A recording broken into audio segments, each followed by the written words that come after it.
Eo amin'ny tontolon'ny fampianarana no iverenantsika kely maro ireo olona na dia efa ao anatin'ny sehatry ny asa ary no mbola maniry anatevina ny fahalalany amin'ny alalan'ny fanarana ireny fampiofanana lavitra ireny amin'izao fotoana izao, ary entina isan'ireo izay manolotra an'izay indrindra moa ny ASCOM na ny ASA communication.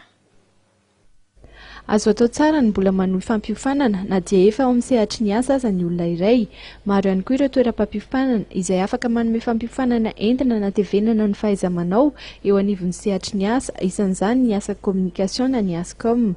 Raha ny eto amintsika dia isan'ny sehatra iray izay efa manomboka mivoatra ary betsaka ny orinasa mitady asa ny fitantanana ny mahaolana ny gestion des ressources humaines sy ny mpanampy ny tale na ny assistant de direction. Ireo ihany koa ny lalam-pampiofanana manintona ireo mpiofana indrindra.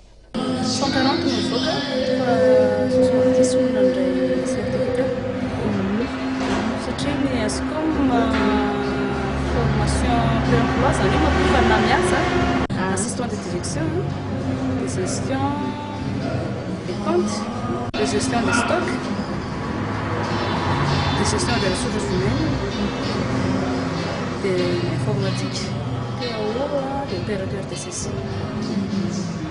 Misy rehefa miasa miasa amin'ny société dia le société no mandefa anazy manao formation dia zavatra fa tsy ilaina certificat fa andefa aizana zany tena zavatra bota aminazy.